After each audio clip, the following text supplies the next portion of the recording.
Every election cycle, we are treated to candidates who promise us change, and 2008 has been no different. But in the American political lexicon, change always means more of the same. More government, more looting of Americans, more inflation, more police state measures, more unnecessary war, and more centralization of power. Real change would mean something like the opposite of those things. It might even involve following our Constitution. And that's the one options Americans are never permitted to hear. Today, we're living in a fantasy world. Our entitlement programs are insolvent. In a couple of decades, they will face a shortfall amounting to tens of trillions of dollars. Meanwhile, the housing bubble is bursting and our dollar is collapsing.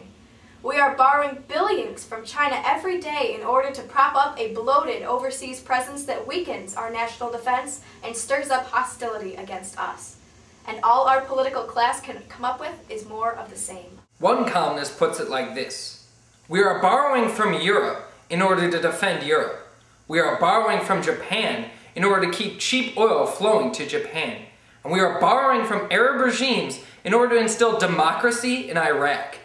Is it really isolationism to find something wrong with this picture?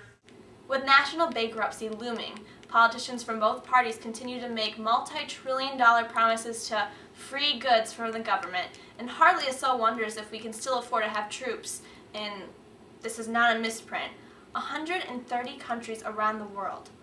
All this is going to come to an end sooner or later because financial reality is going to make itself felt in very uncomfortable ways. But instead of thinking about what this means for how we conduct our foreign and domestic affairs, our chattering classes seem incapable of speaking in anything but the emptiness platitudes when they can be bothered to address serious issues at all. Fundamental questions like this, and countless others besides off the table in our mainstream media, which focuses our attention on trivial and phony debates as we march towards oblivion.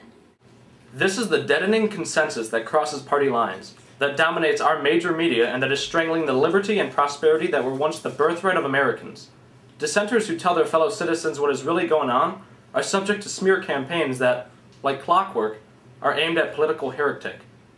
Truth is treason in the empire of lies. There is an alternative to national bankruptcy, a bigger police state, trillion-dollar wars, and a government that draws ever more parasitically on the productive energies of the American people.